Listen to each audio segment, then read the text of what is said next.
of the president.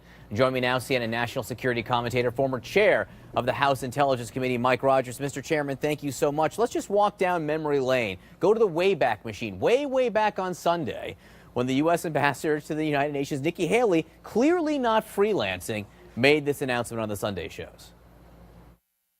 So you will see that Russian sanctions will be coming down.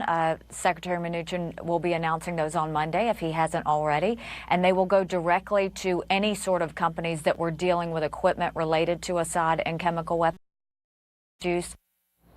So there are really two issues here, and I'd like you to address each one. Number one, should there be more sanctions on Russia yesterday, as Nikki Haley announced there would be?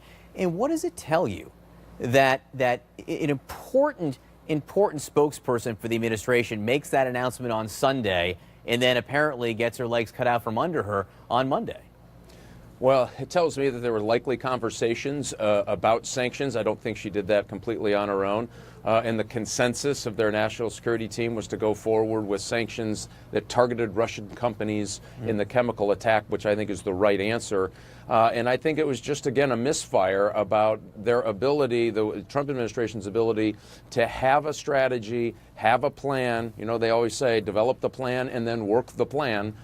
They missed the work the plan piece. And so I think they're still going to come back. I think there's a lot of voices out there now in the national security space saying, hey, you need to do this, how it looks. But I'll tell you why this is important, John. Last night I was with some very senior leaders from one of our allied countries who were expressing frustration on just that lack of consistency across the board. And I think this fits into that. So I'm hoping that once you get Pompeo in, you get John Bolton in, you'll get a little more consistency in the message. You won't have your NATO ambassador saying one thing on a Sunday and then the actions of the administration having something different on a Monday. And likely they'll correct themselves by the end of this week would be my guess. Well, maybe. And Chris Stewart, a congressman from Utah, Republican, who says there have been some discussions about the sanctions and they aren't dead yet. But what it looks like from the outside and based on some of the reporting is that, Ambassador Haley announced these sanctions and it's the president who said back off.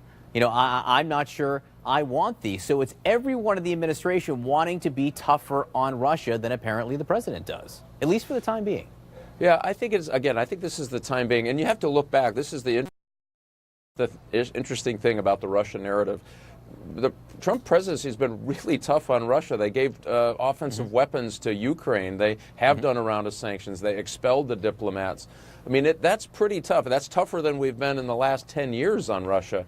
And so that part has been good. And I don't know what to make of this other than, as I explained, I think that there's some misfiring going on between what the policy cooking is at the National Security Council and then what comes out the end. I doubt that Nikki Haley went on the Sunday show on her own and decided that she was going to talk about those sanctions. No. As a matter of fact, she said if they're not done already, which means she likely talked to the Secretary of Treasury. So somebody did yank it out, maybe the president.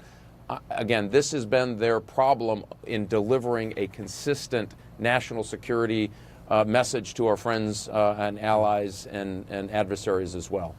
So I know you've been disappointed with James Comey in the rollout of his new book and the way he has chosen to address different things.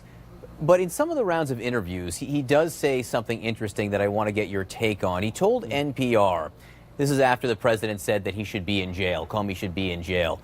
Comey says the president of the United States just tweeted that a private citizen should be jailed.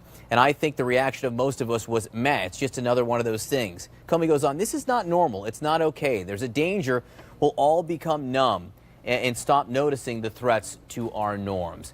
Aside from your criticism of how he approached his book and maybe some of these interviews, does he have a point there? I mean, has the president made America numb again? When the president of the United States is talking about jailing a citizen, can that slide at this point? Well, listen, I've been equally critical of Donald Trump's tweets. I think they're unpresidential in many cases. I mean, one day he'll deliver a national policy strategy by tweet, and the next day he's insulting somebody personally. And I think all of that is bad, and I think we should not take that as a norm. But candidly, in this case, we kind of know what we have with President Trump. I expected more of the FBI director. He joined into that. The personal references to the president, the fact that he's disclosing conversations he had as director of the FBI with the president of the United States. And his answer, I thought he had a duty to correct the president. He didn't take it.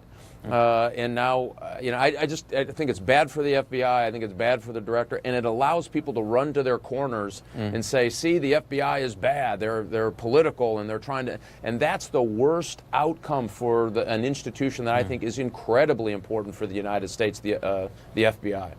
Mr. Chairman, Mike Rogers, thanks so much for being with us. Appreciate it.